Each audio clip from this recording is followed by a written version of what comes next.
Steph Curry dominated in the fourth quarter of Game 2 last night, scoring 16 of his game-high 33 points. He also set a finals record with 9 three-pointers. In the first 2 games of the series, Steph has 62 points and has hit 14 threes. So, Shannon, is Steph the finals MVP so far? Yeah. You got to give him credit. They're up 2-0. And Skip, we keep saying that, in the previous 3, he hadn't shown the MVP form, Steph, that we wanted to see.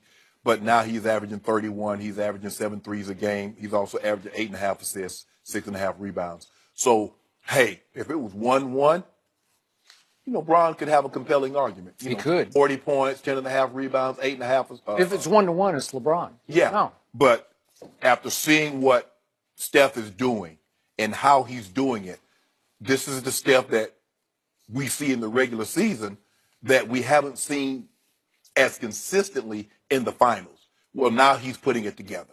He's everything that you thought he could be, and sometimes even a little more with the way he's making those dagger threes to snuff out any run that the Cavaliers tried to sustain last night.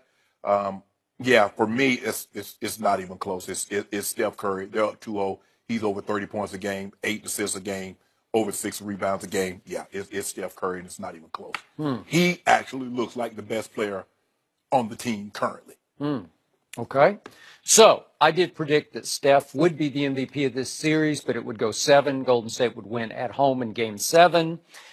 And yet, I told you, your man LeBron would still be have an outside shot at becoming the first since Jerry West to win MVP in a losing effort, as Jerry West lost a home Game 7, as you recall. That was the first year they actually had the MVP for the finals. So, quick aside on a couple things.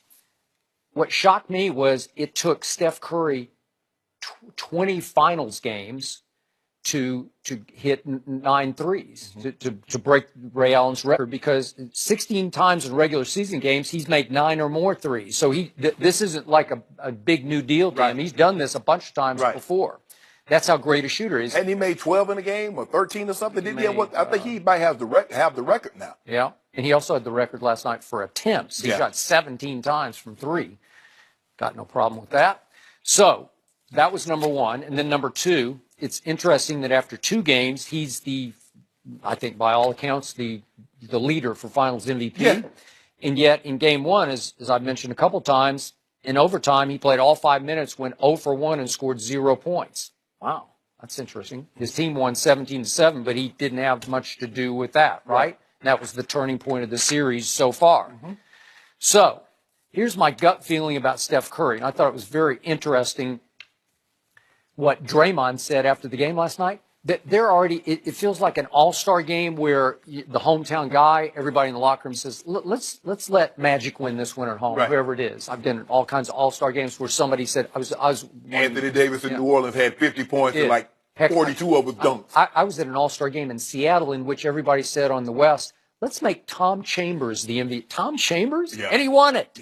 And it feels like Golden State is saying, you know what? It's Steph's turn to win. Let's make Steph the MVP this time. Again, front running, hot dogging, showboating.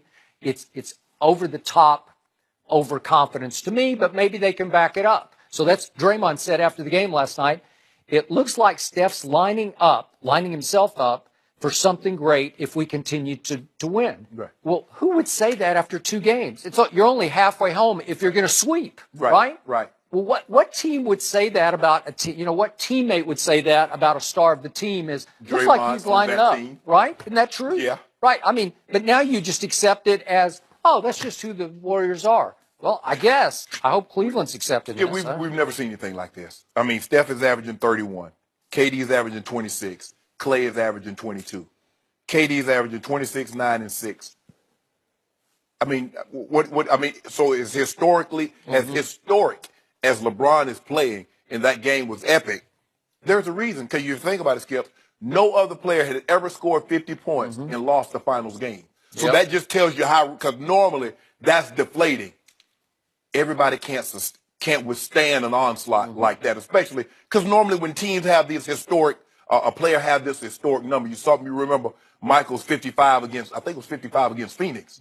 They couldn't withstand that onslaught. It's very, first of all, it's very rare. It's only the sixth time it's ever happened in all these final games. They started playing.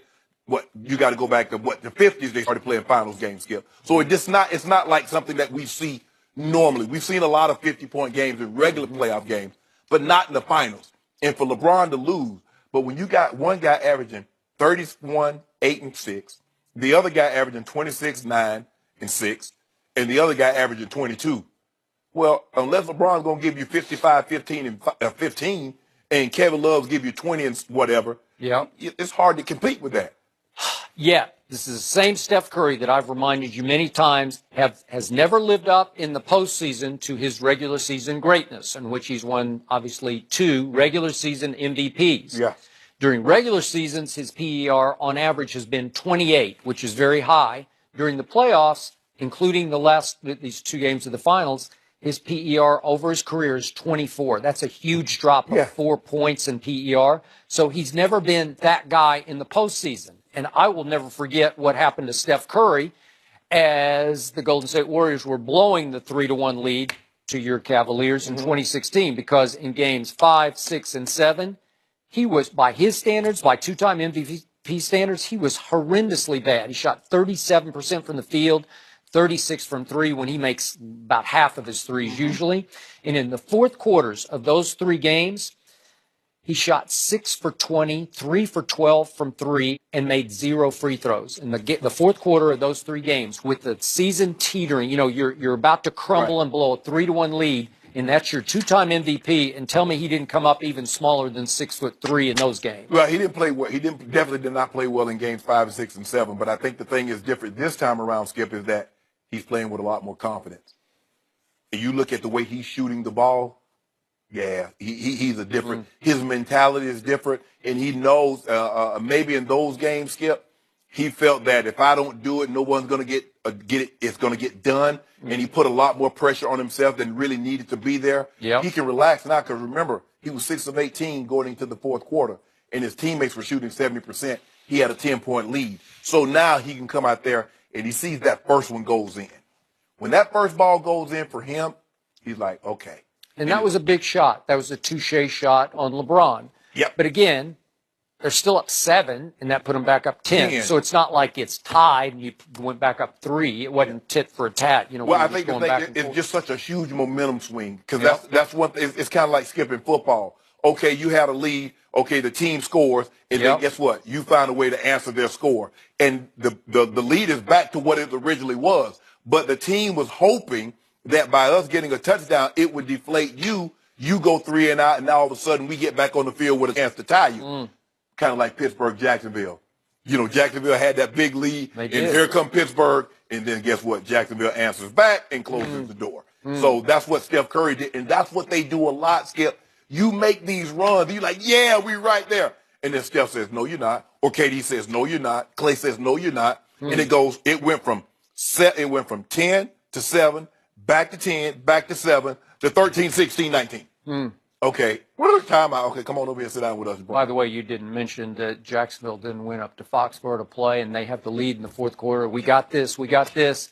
Nope, said one man who plays quarterback for the New England Patriots. You don't got this. Kind of like the Super Bowl. Y'all had that lead, 33-32. You're like, oh, we got this. You gonna be celebrating. He gonna be kind of like Michael.